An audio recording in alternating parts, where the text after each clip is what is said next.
I'm Angela Spears, your host for another oral history interview for Jacksonville Broadcasters Association. The association's purpose is to preserve the rich history and contributions of the area's radio, television, and broadcasting industries. The association is open to those past and present broadcasters and those affiliated with the region's broadcasting industry and entities that have served this region's proud broadcasting heritage. We welcome students who are focusing their careers on this industry. Today is October 5th, 2022. Our guest is Ken Amaro. Whew, Ken Amaro is always on your side. Hello, my friend. Hello, Angela. How are you? It is always wonderful to see you. You know, I always feel good. I'm happy. It's a wonderful day when Ken Amaro, I get to see Ken Amaro, and I know Ken Amaro's on my side. That's what I say, and I try to live it. Tell us about who you are, your career. I mean, you had such longevity at First Coast News, being that person that we all relied on. I'm fortunate. I often say that when I went there in October of 1979, it was not my time. It was not my intent to be there as long as I was. Retired in 2021. So I was there for about 42 years, and there were days that I wish I was somewhere else. But the reality is, the truth is that I enjoyed going, and so I kept going. And one day you look up and you're like, oh my God, where did all that time go? But I've enjoyed going, and that's why I was able to have that kind of a career. That's highly unusual in our business today. To stay that long at one place. At any one place, yes. And as far as you getting to the consumer part of it, because that's what we know you for, right? I'm telling Ken, if something's going wrong in our lives, that's who we're going to call. How did all that come about? Well, it's interesting because when I started, I covered education. I did education. Then I did military. Then I did general assignment. Then, I did all these things. But in 1989, we had a consumer reporter who had just gotten a job in L.A. And also in 1989, I won my first Emmy. Congratulations. And my news director came over to me after the reporter left, and one day we were having a conversation. He said, how would you like to be my on-your-side guy? And I tell this story like this all the time. I had no idea about consumerism. Just wanted to be a reporter, not necessarily a consumer advocate or anything of that nature. And but my first instinct was, well, how much is that going to be? How much of a raise am I going to get? And when his name is Bob Sullivan, and when Sully said, well, this is what I'm going to pay you, I said, I'm your guy. I'm on your side. I'm on your side. So it was just that simple. And over the process of time, I really enjoyed being someone that can help others, being I like to say voice for the voiceless. And Christy Campanella wanted us to know that culture is not being kind to her and her family, and she's looking for a job. Due to my height, some people aren't hiring me. That sounds insane. Because of your height, no one wants to hire you? Issues we plan to dig deeper into in the days ahead. Which often sounds kind of cliche-ish, but the truth is that's what happened. I became a voice for the voiceless. I would laugh. I remember the first time I had someone call me for help and said, my lawyer told me to call you. And I'm What? like, excuse me? Yeah, my lawyer told me to call you. I said, what are you paying your lawyer for? And then I proceeded and assisted that individual. So it got to the point where it developed a good brand. It developed a good, a trustworthy brand. In fact, the station's current vice president, general manager, Rob Meny, shares the story that when he first came to Jacksonville, which is probably about 5-6 years ago, he was at a local retailer and he was having an issue. And some other customer in the store came over and said, sir, you ever heard of Ken Amaro on your side? You probably need to give him a call. And the Rob is like, Oh boy. Oh yeah, I know him. I know. I signed his paycheck. Yeah. I know him. Yeah, I kind of know him just a little bit. So the brand developed itself, and it developed itself because it allowed just a regular guy, the average person, to be have their voice heard. That someone would listen, someone would speak up for them, someone would advocate for them, someone would be on their side. Is there ever a time when you say, I don't want to be on your side today? Well, to be honest, if there was, I kept it to myself. Was there any story that stood out? Because I'm sure over time, you know, from when you said education, military, to doing the consumer reporting, that there are so many different stories, so many different people you've met over the years. And there have been so many, and it's usually hard to recollect, you know, which story really pops, you know, but there have been so many instances. And, you know, one of the rewarding things is when you get closure, you bring satisfaction.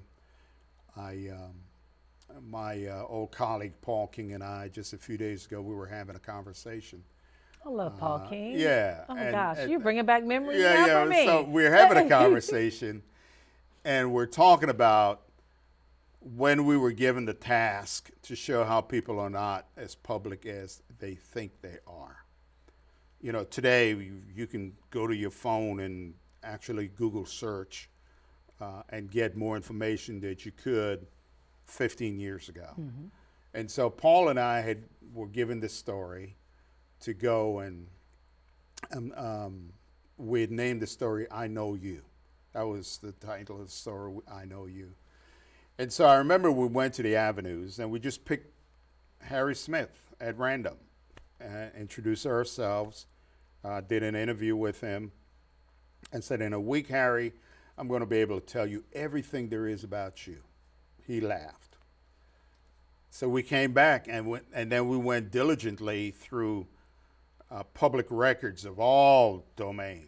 I mean, it was incredible because we not only knew when he was born, where he lived, when he went to college, how he got drunk in Daytona, got arrested, his current employment.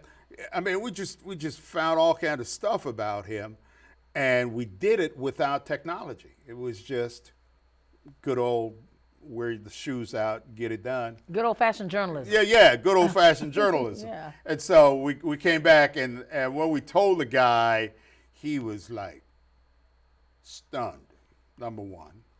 Number two, he had a very good career in banking, and so he was terrified that if we were supposed to disclose all this information, his career would be in jeopardy. But we exercised good judgment because the intent was not to bring harm. But we did reveal at that time that you are not as private as you think you are. And so here we are today, fast forward, 15, 20 years later, and it is so more true than ever before, given technology and the access to technology. Now, I share that story because we just had that conversation. But then on the other hand, I've done a number of advocacy type things where I've gotten people their money back. Cafe in Orange Park. We heard a number of work-related issues. Beth Otero is in a protracted fight with FEMA and one of its subcontractors for non-payment. If they did that to me, how many other cases are out there that this has been done to? Pamela Holmes told us her issue is one of wrongful termination. It was false allegations against me. I've got car dealerships to unwind certain deals. You've had people curse you out along the way over the years? Came at me, I had one guy was doing a story where the guy was dumping oil illegally. He came charging at me with a baseball bat, because we caught him. I shared a story with a debt collection service where the guy was, calling me every name except my Christian name. But the thing is, those stories, what they did were produce results. What they did got people their money back. What they did was expose something that was wrong in our society and things of that nature. We've seen, Ken, that you're on people's side, right? But who is Ken Amaro, right? What are you about? Yeah. You know, you're this person who we've seen for 40-something years on television, right? You're there telling our side. We know you're a husband, you're a father, you're a grandfather. I'm a granddad. And you have a grand dog, too. Yeah. Twins. Twins, okay. Kofi and Amir. And you have twins, human twins. Yeah, got human twins as well. But I grew up in the Virgin Islands. And in high school, I fell in love with the radio, and so I wanted to somehow get into broadcasting. And after high school, I decided to go to college, and I ended up at UConn.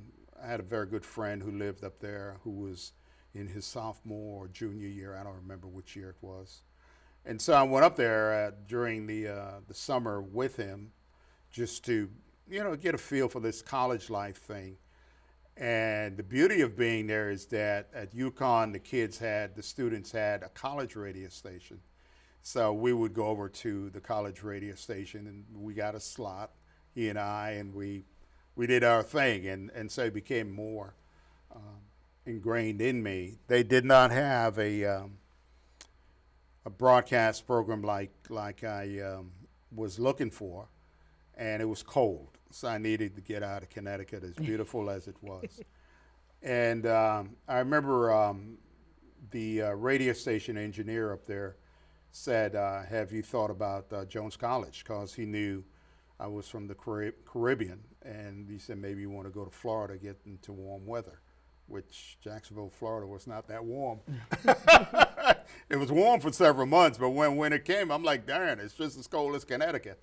But anyway, so I applied from up there to Jones College and came down here and enrolled in Jones College and got into their broadcast management program there, and that's how things got started. And so I got my 4-year degree, and in my last year of college, I was able to get the First Coast News. I was working part-time at Channel 17 and part-time at radio station WAIV and part-time at radio station WMBR and part-time at Jones College radio stations. I was doing four broadcast jobs at the same time. But you want to be that radio guy. Yeah.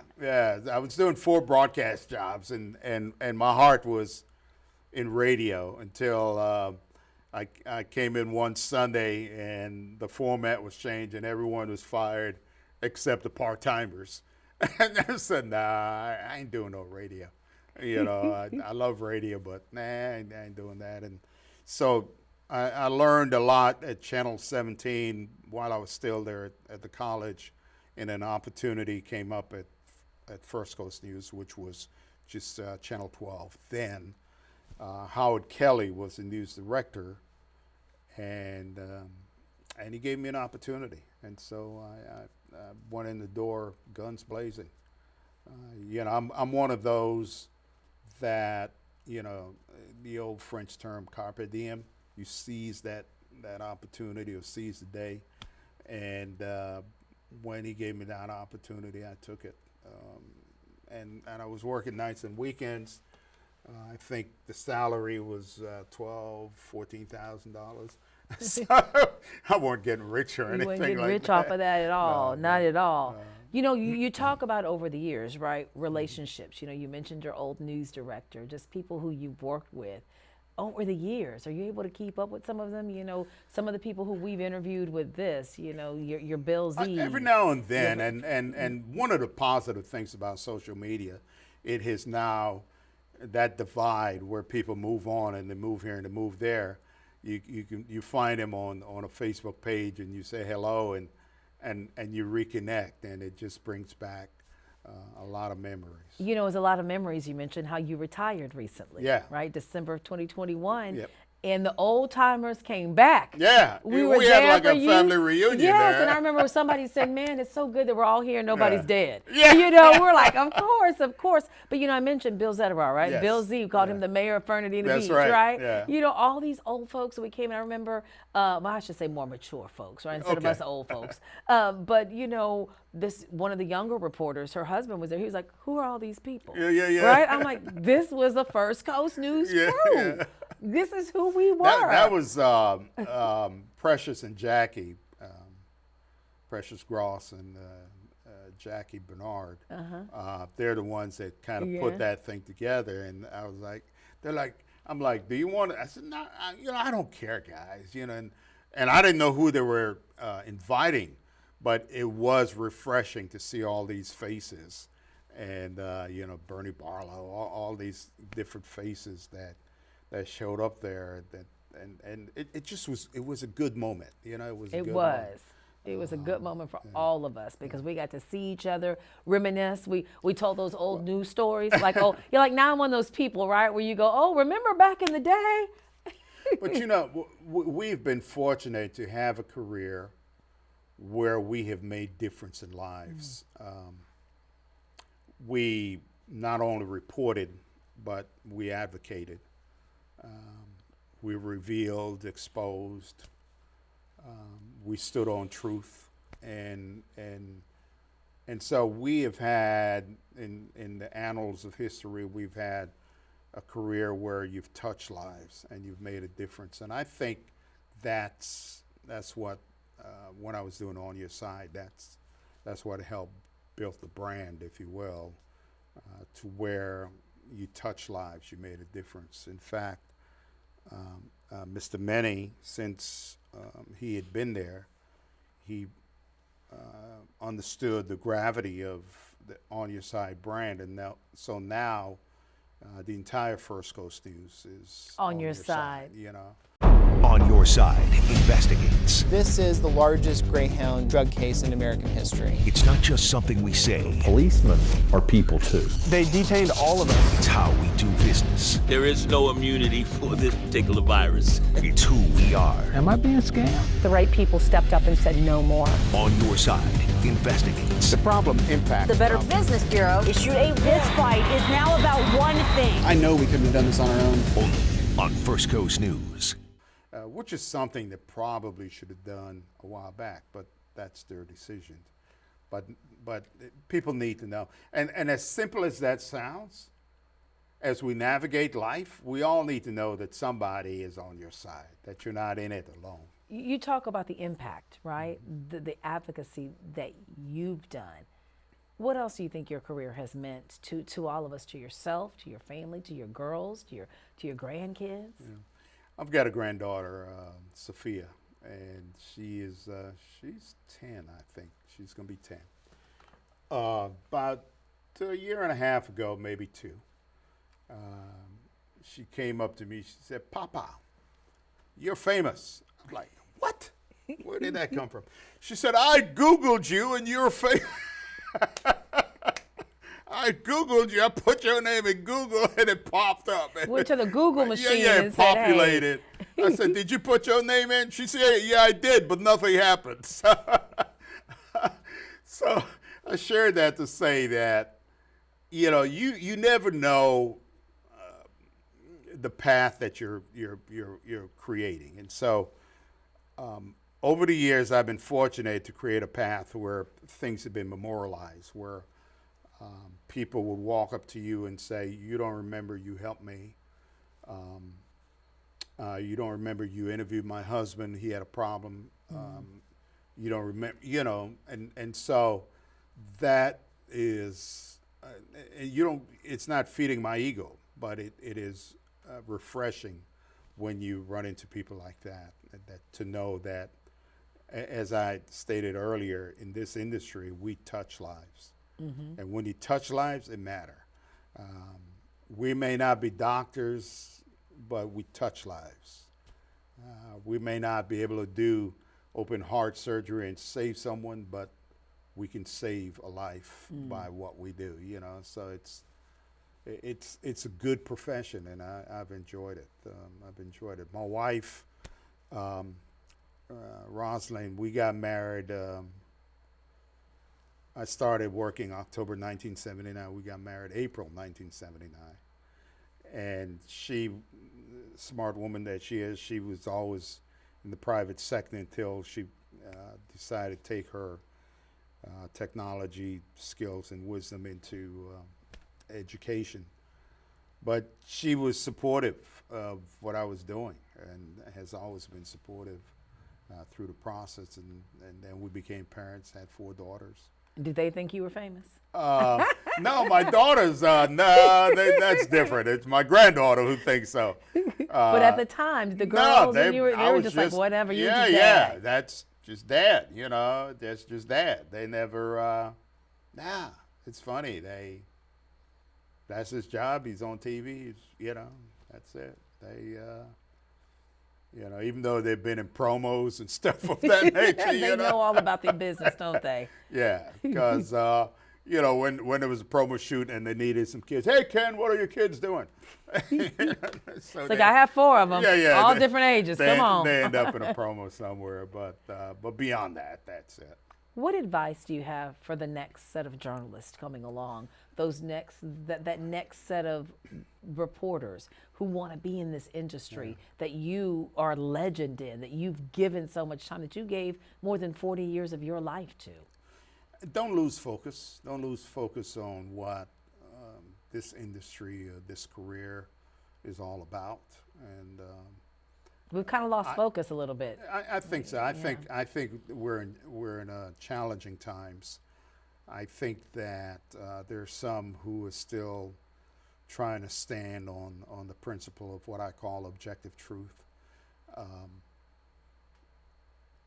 But we've had challenges. We've got this synergy, of social platforms where they have now become part of what you do, and they're important to what you do, but it's like a loose cannon where people can say whatever they want, whether it's truthful or not, and then it feeds the, I call it confirmation biases. It feeds what people believe, whether it's true or not, but it confirms what they believe.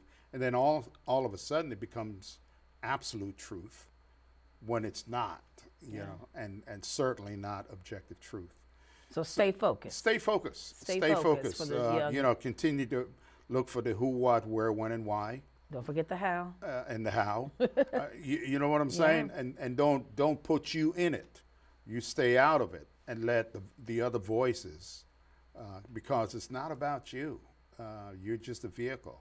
Pastor Karen Moose and Lutheran Social Services have had a relationship for the past 13 years. We have always had a great partnership, taking care of the community. A partnership running a food pantry and serving the needs of seniors. Gateway of Deliverance Tabernacle thought LSS would renew its lease based on a March 1st email from the CFO. And I was granted the extension and told to expect a lease for 2018 and 19. 12 days later, the CEO called the pastor and told her the church has to leave.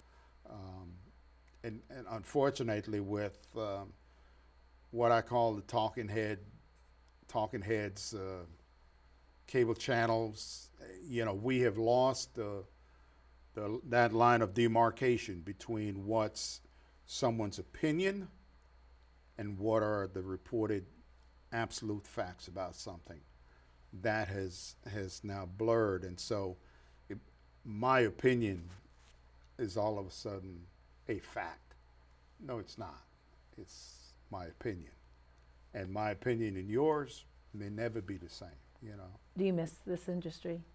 You miss TV at all? Maybe just a little bit? Yeah, I do. Just a little bit. Just a little bit. When the hurricane came, you didn't want to go out and cover it, stand out there, I'm Ken Amaro, blah, blah, blah, holding on to the hat. For a second, a mad thought came across my mind, like, maybe I should go volunteer. And then it was like, reality was like, no. You know how I get it out sometimes when I feel like it? Right. I just get my phone, go out my door, walk out the door. ooh, the wind is blowing, blah, blah, blah. Then I go back inside. I go, okay, I've gotten my fix. Yeah. I'm good. I'm good. I don't want to stand out there for 12 hours. I think what makes it, when you say miss, what I miss is just engaging with people. But I'm good. I'm good. I'm not. You enjoying retirement? So far, Sleeping every day? no, I No. can't. I get up, and I'm rolling at 7. What? Still? Yes, ma'am. If I got something to do, I get it going, get my cup of coffee. I still scan the papers just to be sure what's on everyone's headlines, that kind of thing. Then I'll watch the morning shows and. So you're really still in the news like that? Yeah. It never leaves you, does it? No, It never leaves I like to be informed.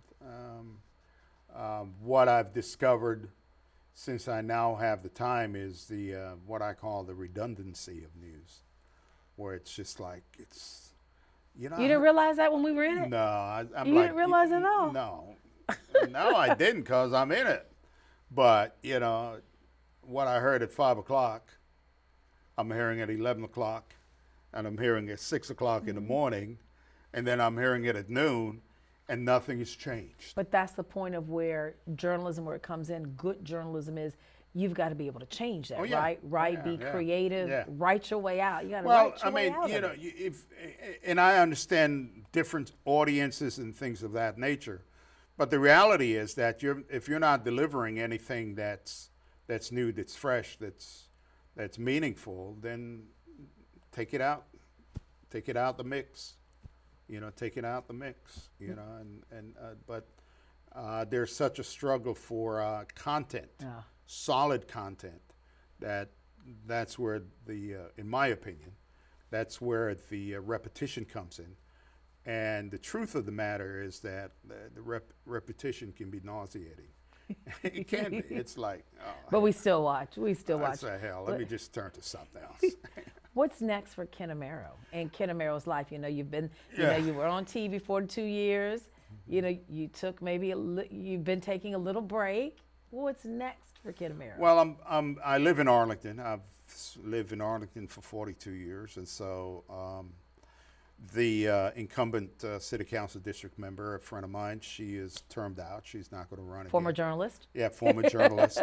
It's funny. I was talking with a potential donor. He said, "Is that going to be the TV news district?" That's a good one. I'm like, no, that has nothing to do with anything. So if you get it, then the next person will have a TV reporter do it. I guess, so I'm going to run for City Council District 1 as a representative. You ready for that life? Well, it may be as challenging as the life I'm leaving, but if the life I'm leaving of public service continues, then yeah, I'll be okay. At least I'll have some help somewhere. So you're going to be, it's going to be the flip. They're going to be coming, instead of you solve, well, I guess you could still solve problems, right? You're still going to be on people's side, solving their problems. But a little flip side, they're going to be asking you the question. Reaction to the indictment was swift. Councilman Matt Schellenberg expressed strong disappointment. He was very emphatic when he said elected officials should be above reproach. Why? He said it hurts their reputation. And you know what? He is right. A few months ago, Congresswoman Corrine Brown was convicted on public corruption. Now, here we go again, with 2 city council members facing charges of public corruption. The federal indictment against council members Katrina Brown and Reginald Brown should not be an indictment of every public official, but it shakes the trust and the confidence we give them when we enter the ballot box. We trust them to be good public servants. We trust them to be men and women of integrity. We trust them to enrich our lives and not to enrich themselves. Even though Katrina Brown and Reginald Brown are innocent until proven guilty, as we move into the upcoming election cycle, it will clearly be on the minds of voters. Some will cast their vote full of skepticism. Others will refuse to vote because they have lost their trust in public officials. I say, and you're right, there's a higher threshold of accountability. There's no question about that. But I believe that if you're honest and transparent, you won't have a problem. You may not be able to satisfy everyone, but you won't have a problem. At some point, someone has to respect you for your honesty and your transparency, and your due diligence in helping. But that doesn't mean you're going to satisfy everyone, because there's one thing I've learned: there's some people who you can give them gold bars and they're still not happy, you know. But I see kind of a logical transition there as far as public service goes, and that's all I'm trying to do. I'm not looking for a career. I've already had a career, so I'm not. My messaging is very simple. I'm not in this about politics. I'm into it about public policy. How can we better the lives of our community? How can we improve the infrastructure? Things of that nature. And you know who to call. Yeah, You know who well, to contact, because you've know, done it for and 42 it's funny years. because I jokingly say, and that's why local politics should be completely nonpartisan, because when I call 911, I'm not asking if you're sending a Republican, Democrat, Independent. I just want some help. You know what I'm saying? That's I want it. somebody to be on my side. Precisely. And to come and get me what I need done. When I need a pothole repaired.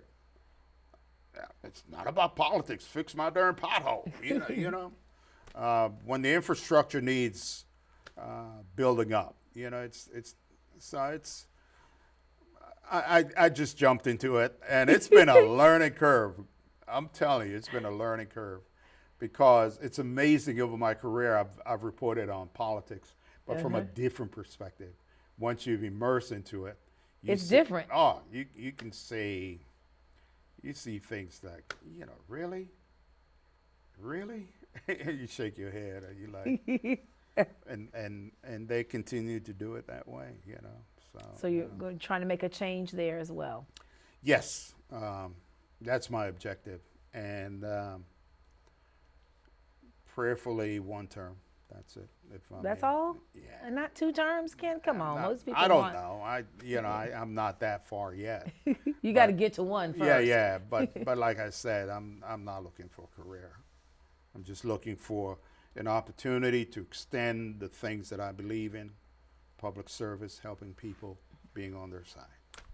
Overall, we thank you for being on our side, because that's what you've done. You've been that person, not only helping the people, but within the newsroom too. You're that leader. You're that person who we look up to, right? Because, you know, your desk used to be, when I was at First Coast News, was that big desk kind of in an island. You know, you're on that island by yourself, but you were always that person, right, Ken, that we could go to and say, what do you think about this? Whether it was about a story, whether it was something that was happening in our personal lives, or, you know, just give me some advice.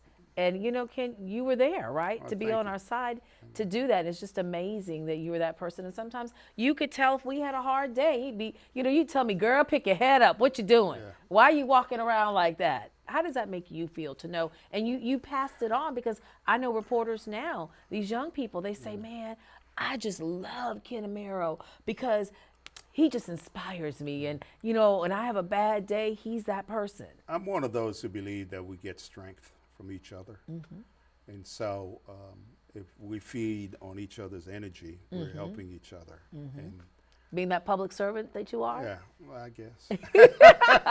You know, it's funny you mentioned that desk. I was at the station since I retired, and they've now taken that desk and put 2 people at it. Taking 2 people to do the job of one person, because it was all yours, and we knew that. That says a lot right there. So. Ken, we appreciate you. Thank we you, appreciate Angela. your service, all that you've done for 42 years, and continuing on that public service and sharing these valuable stories with those in this industry, because we've got to capture your history, and that's what this is about. It's about capturing that history so that your granddaughter can see this and say, yeah, Pop, what does he call you, Papa? Papa is famous. I'm going to Google him again, and look, he's going to pop up there. And then the next one will say that. Yes.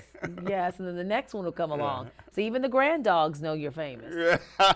All they know is to chew things. My daughter has a couple of Yorkies or Shih Tzus. I don't know what they are, but they're fun. It's just that they're puppies, and then that tearing them up stage. Oh, boy. goodness. And that's just, and you deal with it. Yeah. Well, she lives in a townhome not too far from me, and so she's like, "Would you go check on the boys?" I'm like, "What?" and you're the good grandfather. And I go and check on the boys. And you're like, yes, you know. yeah, you're going to check on the boys. Again, thank you so much. Thank you, Angela. And thank you so much for watching this part of our oral history, because this man, he's a legend. Ken Amaro definitely is a part of our history. So thank you so much for watching.